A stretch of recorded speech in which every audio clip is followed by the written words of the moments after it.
नीतू थी तो काफी अमीर, लेकिन उसे हर चीज मोल भाव से करना आता था। वो कहीं भी अपना 1 रुपया तक नहीं छोड़ती थी, क्योंकि उसके घर की परवरिश ही ऐसी थी। नीतू को कभी भी किसी चीज की कमी नहीं थी, लेकिन वो अपने अमीर होने का फायदा भी नहीं उठाती थी। उसे किसी भी चीज की जरूरत होती तो वो उसे तब तक नहीं लेती जब तक उसके बिना ही उसका काम ना चल पाए। कभी कभी तो वो लोगों से सामान मांगकर भी काम चलाया करती थी, क्योंकि उसका मानना था कि जब मांगकर काम चल जाता है तो चीज खरीदने का क्या ही मतलब। ऐसे ही अब नीतू अपनी जिंदगी बिता रही होती है। कुछ दिनों बाद नीतू अपनी सहेली राधा के घर जाती है और राधा को बुलाकर बोलती है, यार वो क्या है ना, दिवाली आ रही है तो मैं सोच रही थी कि अगर तेरी कोई ड्रेस हो तो मुझे उस दिन के लिए पहनने को दे दे। अब तेरे लिए वो ड्रेस पुरानी होगी, लेकिन मेरे लिए तो ब्रांड न्यू हुई ना। यार तेरे पिता तो करोड़पति हैं और तू एक ही ड्रेस खरीदने के लिए इतना सोच रही है। कहीं तू उनकी सौतेली बेटी तो नहीं है ना? अरे नहीं यार, मेरे माँ बाप दोनों ओरिजिनल कॉपी हैं, लेकिन अगर मैं तुझसे ड्रेस मांग लूँ तो कितना पैसा बच जाएगा? यार ये तो इतनी अमीर होकर भी भिखारी है। खैर हर एक फ्रेंड जरूरी होता है। क्या हुआ, तू अगर कुछ काम कर रही है तो मुझे बता दे, वो ड्रेस कहाँ रखी है, मैं खुद ही ले लूंगी, तेरा ज्यादा समय नहीं जाएगा। मेरा तो बिल्कुल भी जाने का मन नहीं है, लेकिन मैं इसे मना भी करूँ तो कैसे करूँ? इसके पास भीख मांगने की इतनी बढ़िया स्किल है कि मेरी बात तो हवा में ही उड़ जाएगी। इतना सोचकर राधा नीतू को अपने कमरे में लेकर जाती है, जिसके बाद उसकी नजर दीपक पर पड़ती है, जिसे देखकर नीतू बोलती है, ये कौन है राधा? इसे पहले तो तुम्हारे घर में नहीं देखा। अब ये कहीं इससे भी भीख न मांग ले। अरे ये मेरी बुआ का लड़का है, कुछ दिनों के लिए यहाँ रहने आया है। राधा और नीतू दोनों राधा के कमरे में चले जाते हैं, जिसके बाद में राधा नीतू को अपनी ड्रेस देकर बोलती है, ये ले, और अब तू इसे ही रख ले हमेशा के लिए, मुझे वापस नहीं चाहिए। नीतू राधा को गले लगाकर कहती है, राधा यार, तू मेरी सच में बेस्ट फ्रेंड है। हाँ हाँ, अब तो बेस्ट फ्रेंड बोलेगी ही तू। आखिर इतना महंगा काम सस्ते में जो करवा दिया मैंने तेरा। अब तू खुद ही बेस्ट है, तू हमेशा मेरी हेल्प करती है, कभी भी किसी चीज के लिए मना नहीं करती। तेरे जैसी फ्रेंड सबको मिले। अच्छा, मुझे अगर और भी कुछ चाहिए होगा तो मैं लेने आ जाऊंगी। भगवान, इसे मेरी लाइफ में क्यों भेजा आपने? किसी चीज की कोई कमी नहीं है इसके पास, लेकिन फिर भी हमेशा भीख मांगने ही आ जाती है। पता नहीं कब इसका पेट भरेगा इन सब चीजों से। नीतू को राधा की ड्रेस के साथ एक और चीज पसंद आई थी, वो था उसका भाई दीपक, जिसके बाद आए दिन नीतू राधा से कभी चीनी, कभी अदरक, तो कभी कभी तो टीवी का रिमोट मांगने ही आ जाया करती। और राधा भी नीतू की इन भकीरों वाली आदत से बड़ी ही परेशान थी, लेकिन वो शिकायत करके अपने दोस्त को खोना नहीं चाहती थी। वहीं दूसरी तरफ दीपक नीतू की हरकतों को देखकर सोचता है, यार कितनी क्यूट है ये, हाय हाय दिल आ गया इस पे तो। और मुझे लगता है ये सामान मांगना तो एक बहाना है, ये तो बस मुझे देखने के लिए आती है। शायद ये भी मुझसे ना प्यार करने लगी है। जिसके बाद दीपक राधा से नीतू का नंबर लेकर उसे मैसेज करता है। बस फिर क्या था, दीपक रोज उसे मैसेज करने लगता है और दोनों एक दूसरे की आंखों में खो जाते हैं और धीरे धीरे दोनों एक दूसरे के प्यार में पड़ जाते हैं। जब ये बात दीपक अपनी बहन को बताता है तो राधा बोलती है, हे भगवान, तू नीतू को चाहता है? तुझे पता है ना कि वो कितनी अमीर होकर भी भिखारन है। जब तक वो 2-4 लोगों से भीख न मांग ले, उसका खाना नहीं हजम होता है। अरे बाबा तू समझती नहीं है, चीजें मांगना एक बहाना है, बहाना। वो तो यहाँ मुझे देखने आती है, मुझे लगता है ना वो भी मुझसे प्यार करती है। अभी तो उसके बारे में अच्छे से जानता नहीं है। जिस दिन तू उसके बारे में अच्छे से जान जाएगा ना, उस दिन तो अपनी जान बचाकर भागेगा उससे। हट पागल, नीतू ना मुझे बहुत अच्छी लगती है। मन करता है ना बस उसे देखता जाओ देखता जाओ देखता जाओ। और वो भी मेरे लिए कितना कुछ करती है, यहाँ मुझे देखने के लिए आती है, वो भी किसी न किसी बहाने से। हाँ हाँ बिल्कुल, तू सही कह रहा है। नीतू की तो सुबह तेरी शक्ल देखकर ही होती है। कुछ दिनों बाद नीतू की शादी दीपक से हो जाती है, लेकिन नीतू अपने घर की जिम्मेदारियों को अच्छे से नहीं संभाल पाती, क्योंकि जिम्मेदारियां तो बस वो संभालती जब उसे मांगने से फुर्सत मिलती। वो कभी इस घर तो कभी उस घर, हमेशा कटोरा लेकर कुछ न कुछ मांगा करती। उसकी इस आदत से परेशान होकर लोगों ने उससे बात करना ही बंद कर दिया था।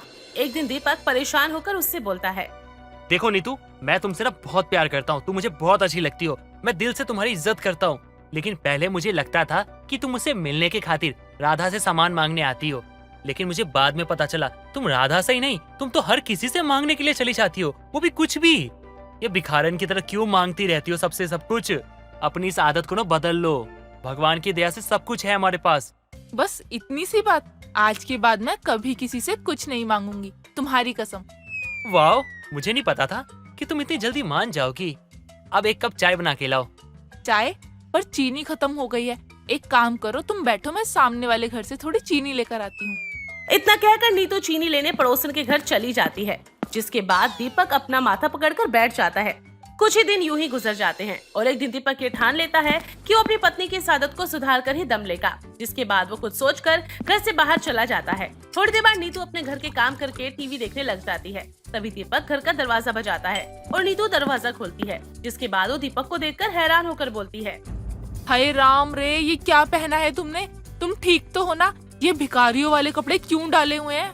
अरे नीतू, तुम तो जानती हो ना कि तुमको मांगने की आदत है, तो मैंने सोचा कि मैं भी तुम्हारी तरह करता हूँ। अरे पर मैं ऐसे कपड़े नहीं पहनती।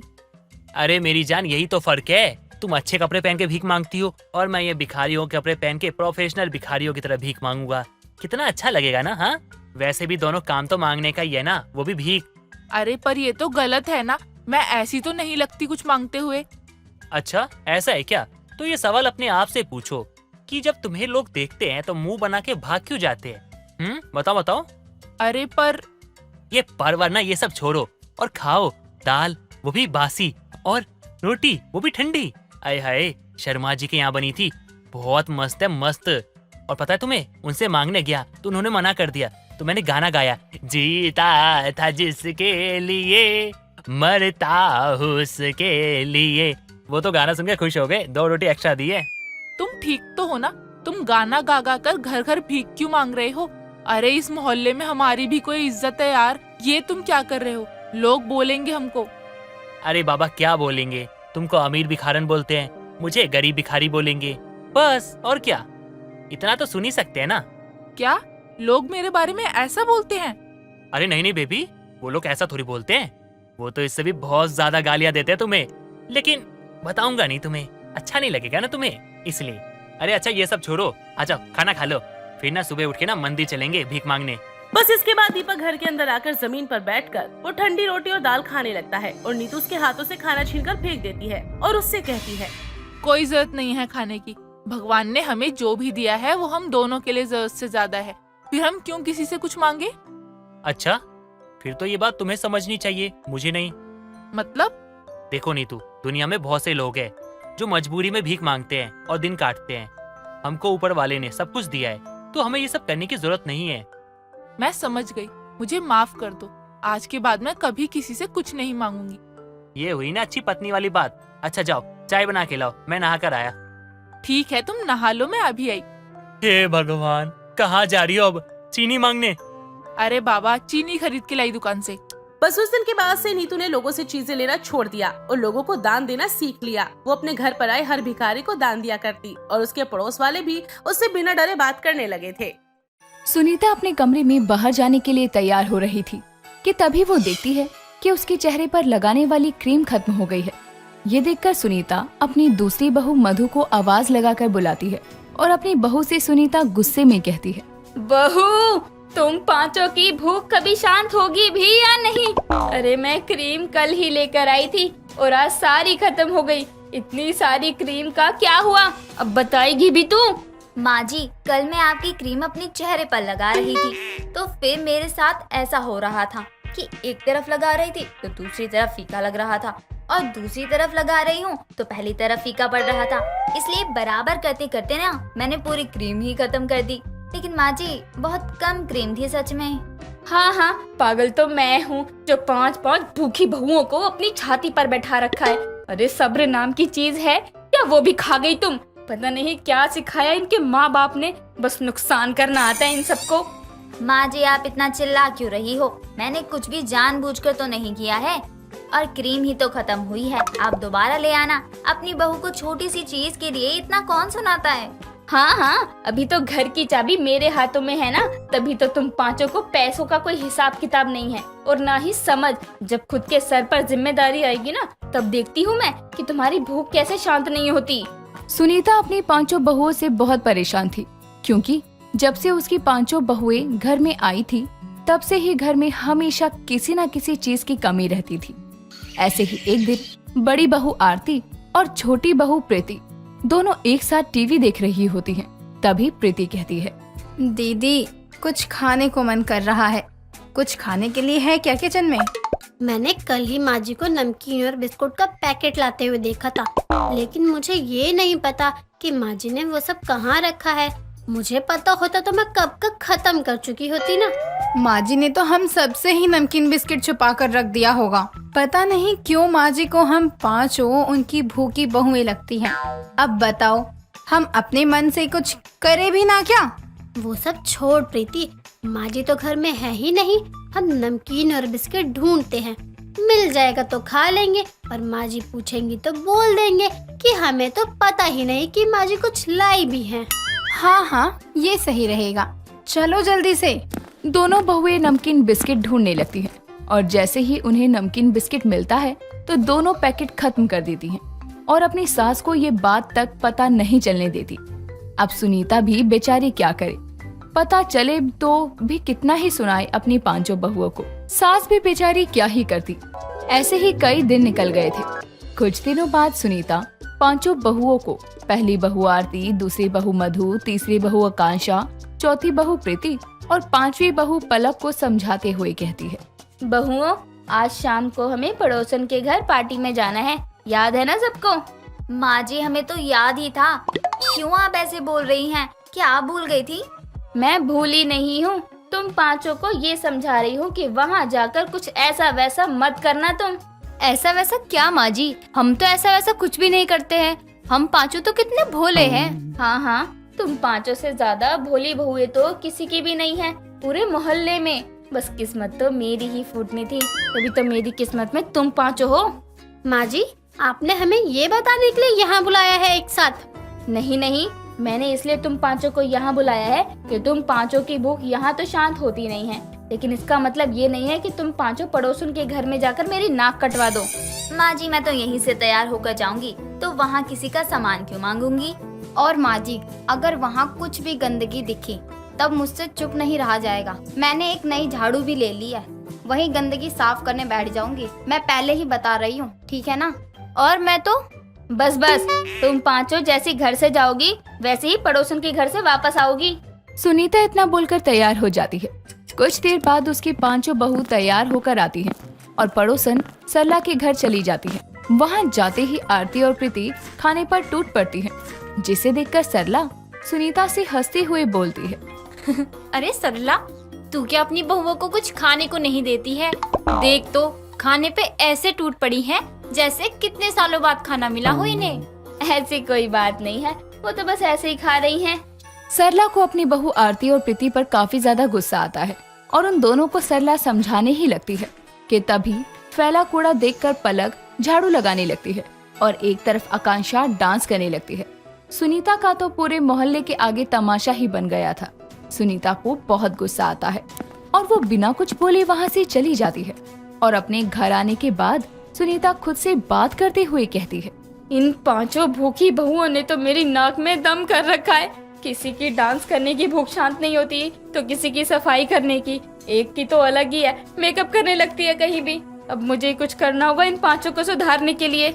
सुनीता अपनी बहुओं से परेशान हो जाती है और अगले ही दिन सुबह अपने पति मनोज के साथ बैठकर सारी बात उसे बताती है। कुछ देर बाद सुनीता अपनी पांचों बहुओं को बुलाती है। तभी मनोज कहता है, बहुओं, अब तुम पांचों का अपनी अपनी जिम्मेदारी संभालने का मौका आ गया है। बोलो, हम तुम पांचों पर विश्वास करके कोई भी जिम्मेदारी सौंप सकते हैं ना? कोई परेशानी तो नहीं होगी ना किसी को? नहीं पापा जी। लेकिन पापा जी, कैसी जिम्मेदारी? यही कि आरती और प्रीति को अब से हमेशा रसोई में ही रहना होगा और वहीं कुछ भी बनाए या कुछ भी खाए, कोई रोक टोक नहीं होगा किसी को भी हमारी तरफ से। पर मधु को लोगों का मेकअप करना होगा। तुझे मेकअप करना पसंद है ना बहू, इसलिए हम तुझे तेरी पसंद का ही काम सौंप रहे हैं। पलक को पूरे मोहल्ले की सफाई करनी है और कहीं भी गंदगी नहीं दिखनी चाहिए। और आकांक्षा, अब तुम्हें सबको डांस सिखाना होगा। सच में? हम यही कर रहे हैं। हाँ, अब तुम पांचों को यही करना है, लेकिन अब तुम पांचों को तुम्हारी पसंद का ही काम मिला है तो कोई काम चोरी नहीं होनी चाहिए, ठीक है ना? पापा जी, आप काम चोरी की बात कर रहे हो? अरे, इस काम में काम चोरी की कोई गुंजाइश ही नहीं है। बिना थके, बिना कोई आराम के हम पांचों अपना अपना काम कर सकते हैं। मनोज और सुनीता पांचों को उनका काम सौंप देते हैं और पांचों बहुएं बताए हुए काम पर लग जाती है। पांचों बहुएं पहले तो खूब मन से काम करने लगी थी, लेकिन जैसे जैसे दिन निकल रहे थे उन दोनों का अपने अपने पसंदीदा काम से दिलचस्पी हटती जा रही थी और ये सब उनके सास ससुर भी देख रहे थे। कुछ दिनों बाद मनोज और सुनीता फिर से अपनी पांचों बहुओं को एक साथ बुलाते हैं और सुनीता कहती है, बहुओं, मेरी बहन की बेटी की शादी है 4 दिन में, तो हम सब आज ही वहाँ जा रहे हैं। तुम पांचों अपना अपना सामान पैक कर लो। माँ जी, मैं नहीं जाऊंगी। मैंने हाल फिलहाल के दिनों में इतना ज्यादा खा लिया है कि मैं अब खाने के पास भी गई तो मुझे उल्टी हो जाएगी। प्लीज माँ जी, मैं नहीं जा सकती। मैं भी नहीं माँ जी, आरती दीदी की तरह मेरी भी हालत है। माँ जी, मेरा भी भूत उतर गया है अब डांस का। मुझे तो मेकअप से ही नफरत हो गई है अब। और मैंने इतनी सफाई कर दी है कि अब मैं खुद की सफाई करने लायक नहीं बची हूँ। हाँ बहुओं, मैं तो सोच रही थी कि मेरी बहन की बेटी की शादी में तो तुम पांचों ही छा जाओगी। कोई डांस करेगी, कोई सबका मेकअप, तो 2 खाने का काम संभाल लेंगी, 1 साफ सफाई संभाल लेंगी। लेकिन अब तुम पांचों ये बोल रही हो कि तुम पांचों की भूख शांत हो गई है। कोई बात नहीं, शादी में जाओगी तुम पांचों तो वहाँ का माहौल देखकर तुम पांचों की भूख वापस से जग जाएगी। नहीं, अब नहीं होगा। देखा सुनीता, मैं यही बात तुम्हें समझा रहा था कि तुम बहुओं को डांटोगी तो ये नहीं सुधरने वाली, लेकिन जब इन्हें छोड़ दोगी तो इनकी भूख अपने आप शांत हो जाएगी। सुनीता की पांचों बहुओं की आखिरकार भूख शांत हो ही जाती है, जिसके बाद सुनीता भी चैन की सांस लेती है। पूनम सुबह के 11 बजे तक सो रही होती है। तभी पूनम की माँ भावना आती है और पूनम के मुंह पर ठंडा पानी डालती है। माँ, ये क्या है? आपको दिखाई नहीं दे रहा क्या कि मैं सो रही हूँ? फिर भी आपने मेरे मुंह पर पानी क्यों डाला? अरे सुबह के 11 बज रहे हैं और तू अभी तक सो रही है। अरे इतनी बड़ी हो गई है, अब क्या सोती रहेगी? ये नहीं कि सुबह उठकर घर का कुछ काम अपनी माँ के साथ करा ले, लेकिन तुझे तो सोने से फुर्सत ही नहीं है। माँ, मैं कोई काम क्यों करूँ? आप तो कर रही हो ना, तो फिर मेरी क्या जरूरत है काम करने की? हाँ, तेरी माँ काम करती रहे और तू आराम करती रहे। अरे इतनी बड़ी घोड़ी हो गई है, शादी के लायक हो गई है। अब तो तू थोड़ी सी जिम्मेदारी समझ ले। कल को तेरी शादी होएगी तो मेरी नाक कटाएगी। माँ, आप बोल तो ऐसे रही हो जैसे मेरी अभी ही शादी हो जाएगी, और मैं तो ऐसे ही घर में शादी करूंगी ना जहाँ मैं और मेरा पति ही हो। भरा पूरा परिवार, मतलब कितना शोर होगा। जॉइंट फैमिली में बस शोर ही नहीं होता, बल्कि जॉइंट फैमिली में प्यार भी होता है। जब किसी दूसरे को किसी की भी जरूरत होती है तो सब खड़े हो जाते हैं। इसीलिए जॉइंट फैमिली बहुत अच्छी होती है बेटी। माँ, आपको जॉइंट फैमिली इतनी ही पसंद है तो आप यहाँ क्या कर रही हो? आप अपने पति के परिवार के साथ क्यों नहीं रहती? खुद तो यहाँ आ गई हो और मुझे बोलती हो कि जॉइंट फैमिली अच्छी होती है। अरे मुझे शहर में बस इसीलिए ही आना पड़ा क्योंकि तेरे पापा की नौकरी, काम धंधा सब यही था, और तेरे पापा के भाई बहुत छोटे थे, इसीलिए उनका खर्चा सब देखना था। मजबूरी में आए हैं हम यहाँ। माँ, ये तो आप बोल रही हो ना, तब क्या हुआ था ये किसे पता, और जो भी हुआ होगा मुझे क्या लेना देना। मैं तो ऐसे ही लड़के से शादी करूंगी जिसका परिवार ही ना हो, बस वो और मैं। तो उसे मैं क्या ही बोलूं, दीवार में सर मारने वाली बात है। जिसने अपने दिमाग में फालतू की बातें डाल रखी हो, अब उसे कौन समझाए। चल चल अब उठ जा, वरना झाड़ू मार कर सूद दूंगी। भावना की बात को सुनकर पूनम नहाने चली जाती है। नहाने के बाद पूनम रोज की तरह अपने कॉलेज चली जाती है। पूनम अपने क्लास के बाहर एक चाय की टपरी से चाय पी रही थी। तभी वहाँ एक रोहन नाम का लड़का आता है, जो कि दिखने में बहुत स्मार्ट था। हेलो, मैं इसी कॉलेज में पढ़ती हूँ, और तुम भी क्या इसी कॉलेज में पढ़ते हो? मैंने पहले तो तुम्हें कभी नहीं देखा। तुम क्या अभी नए आए हो इस कॉलेज में? बताओ ना, तुम चुप क्यों हो? अरे रुक जाओ, थम जाओ, मुझे बोलने का मौका तो दो। इतनी देर से तुम ही बोले जा रही हो, अब मुझे मौका दोगी तभी तो मैं कुछ बोलूंगा ना। ओह सॉरी, वो ना मैं बहुत बोलती हूँ, पर तुमने बताया नहीं तुम इसी कॉलेज के हो। मैं इसी कॉलेज का इंग्लिश कोर्स का प्रोफेसर हूँ। प्रोफेसर? सॉरी सर, वो क्या है ना, आप इतनी यंग लग रहे थे, मुझे लगा कि आप यहाँ कोई स्टूडेंट हैं, तो बस इसलिए मैं आपसे ऐसे बात करने लगी। मुझे नहीं पता था, सॉरी। अरे कोई बात नहीं, हो जाता है, तुम इतना घबराओ मत। पूनम और रोहन की ये हंसी मजाक वाली मुलाकात यादगार रहती है और दोनों एक दूसरे की तरफ आकर्षित हो जाते हैं। दोनों की कई मुलाकातें होने लगती है। धीरे धीरे दोनों प्यार करने लगते हैं। पूनम रोहन से अपने प्यार का इजहार करती है। रोहन, मैं तुमसे प्यार करने लगी हूँ। तुम्हारे साथ रहना मुझे बहुत अच्छा लगता है। क्या तुम भी मुझसे प्यार करते हो? मैं अपनी किसी भी स्टूडेंट के साथ इतना तो नहीं घूमता जितना तुम्हारे साथ घूमता हूँ। तो अब मुझे भी क्या तुम्हें ये बताना पड़ेगा कि हाँ, मैं तुमसे प्यार करने लगा हूँ और शादी भी करना चाहता हूँ। रोहन पूनम दोनों एक दूसरे से अपने प्यार का इजहार कर देते हैं और एक दिन दोनों एक होटल में अपनी अपनी परिवार को लेकर आते हैं। रोहन का परिवार माँ शीला, बहन मधु, छोटा भाई सूरज, चाचा अजीत, चाची गीता और पापा मनोज सब थे। रोहन जॉइंट फैमिली में जो रहता था, वहीं पूनम के परिवार के नाम पर बस उसकी माँ ही थी। रोहन, तुम्हारा इतना बड़ा परिवार है? हाँ, ये मेरा परिवार है और अब हमारी शादी के बाद ये तुम्हारा भी परिवार होगा। मुझे जॉइंट फैमिली नहीं चाहिए थी हमेशा से, लेकिन यहाँ तो मैं जिससे प्यार करती हूँ, अब अगर मैं अभी मना कर दूंगी तो मुझे जॉइंट फैमिली नहीं पसंद, तो ना रोहन को बुरा ही लग जाएगा। अरे रोहन बेटा, लड़की तो बहुत सुंदर है। क्या हुआ पूनम बेटी? पहली बार मुझे तेरी पसंद पर इतना ज्यादा नाज हो रहा है। ये जॉइंट फैमिली तो लगता है कि तेरे लिए ही बनी है। पूनम रोहन से बहुत प्यार करती थी, इसीलिए कुछ नहीं बोलती। दोनों परिवार की रजामंदी से कुछ ही दिनों में शादी हो जाती है। शादी के अगले दिन पूनम पहले रसोई के लिए रसोई घर में जाती है तो देखती है कि रसोई बहुत बड़ी थी। ये रसोई है इनकी? अरे इनकी रसोई के जितना तो मेरा पूरा घर है। बताओ, घर में कमरे छोटे हैं लेकिन रसोई को इतना विशाल बनाया हुआ है।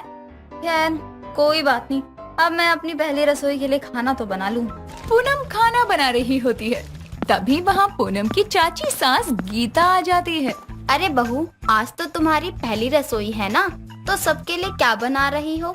जी चाची जी, वो मैं ये सोच रही थी कि सबके लिए खीर और आलू के पराठे बना दूं। क्यों, सही रहेगा ना? बस, अरे पहली रसोई है और ऊपर से जॉइंट फैमिली वाला ससुराल मिला है, तो कम से कम सबकी पसंद का खाना बनाओ ना। आखिर फर्स्ट इम्प्रेशन वाली भी तो बात होती है। चाची जी, आलू के पराठे तो सबको ही पसंद होते हैं ना, और पहली रसोई में मीठा तो बनना ही चाहिए। बहू, तुमने बहुत अच्छा सोचा, लेकिन वो क्या है ना, तुम्हारे चाचा जी आलू के पराठे नहीं खाते हैं। शीला दीदी को शुगर है तो वो खीर नहीं खाएगी, इसलिए उनके लिए तू हल्का ही बना दियो। मैं डाइट पे हूँ, इसलिए मेरे लिए आलू ही उबाल दियो, और सूरज के लिए फ्रूट चाट बना दियो, वो जिम जाता है ना। हे भगवान, अब तक तो बस रसोई ही विशाल थी, लेकिन अब तो यहाँ रसोई में खाना भी विशाल ही बनेगा। सबके लिए अलग अलग खाना बनाऊंगी तब तो मेरा पूरा हाल ही हो जाएगा। और हाँ बहू, नाश्ते में ये सब बना ले, फिर बाद में लंच में देख लेंगे क्या बनाना चाहिए। पूनम की तो हालत ही खराब हो जाती है, लेकिन वो फिर भी बहुत कोशिश करती है कि सबके लिए रोज अलग अलग खाना बनाए जो कि सबको पसंद आए। ऐसे ही अब रोज रोज का होने लगता है। एक दिन पूनम इन सब से परेशान होकर अपने कमरे में बैठी थी, तभी वहाँ रोहन आता है। अरे पूनम, तुम यहाँ क्यों बैठी हो? वहाँ सब लोग साथ में बैठे हैं, चलो ना तुम भी। रोहन, अब मुझसे और नहीं हो रहा ये सब। और नहीं हो रहा? क्या और नहीं हो रहा पूनम? साफ साफ बताओ, तुम कहना क्या चाहती हो? मैं यही कहना चाहती हूँ कि ये तुम्हारी जॉइंट फैमिली में मुझे हमारे लिए टाइम ही नहीं मिलता है। जब देखो मैं रसोई में काम ही करती रहती हूँ। कितनी विशाल रसोई जो है। अरे इससे तो अच्छा हम लोग कहीं अलग ही रहें। बस करो पूनम, तुमने ये बात अभी तो कर दी, लेकिन आगे कभी गलती से भी इस बात का जिक्र मत करना। मैं अपने परिवार से बहुत प्यार करता हूँ और कभी अलग नहीं रहने वाला उनसे। पूनम के इस बात से दोनों के बीच थोड़ी कहासुनी हो जाती है। पूनम जॉइंट फैमिली से परेशान हो रही थी, लेकिन अब वो कुछ कर नहीं सकती थी। एक दिन पूनम की काफी ज्यादा तबीयत खराब हो जाती है, तभी पूनम का पूरा परिवार पूनम की अच्छे से सेवा करता है। पूनम को कोई भी कमी नहीं होने देता। जब पूनम को थोड़ा होश आता है तो वो देखती है कि उसकी सास उसके पैर दबा रही थी और चाची सास सर दबा रही थी। अरे माँ जी, चाची जी, आप दोनों ये क्या कर रहे हो? बहुत तेरी तबीयत खराब है ना, इतना बड़ा परिवार है, तू है कि सबको संभाल रही है। अब तेरी तबीयत खराब है तो क्या छोड़ दे हम तुझे ऐसे? लेकिन माँ जी, लेकिन क्या बहू, तू इस परिवार का सदस्य है, तुझे कोई भी तकलीफ होगी तो हमें भी तकलीफ होगी। मैं हमेशा ही जॉइंट फैमिली को कितना कोसती रहती थी, लेकिन आज जॉइंट फैमिली की वजह से ही मुझे अपनी जिंदगी कितनी अच्छी लग रही है। पूरे परिवार ने सब कुछ इतने अच्छे से संभाल लिया है और मुझे जरा भी तकलीफ नहीं होने दी। पूनम को अपनी गलती का एहसास होता है, जिसके बाद पूनम कोशिश करती है कि वो अब भी जॉइंट फैमिली की वाकई सदस्य बनकर रहे, ना कि बेमन से। दोस्तों, अगर आपको ये कहानी पसंद आई तो इसे लाइक करें, शेयर करें और कमेंट करके बताएं कि कहानी में आपको सबसे अच्छा क्या लगा।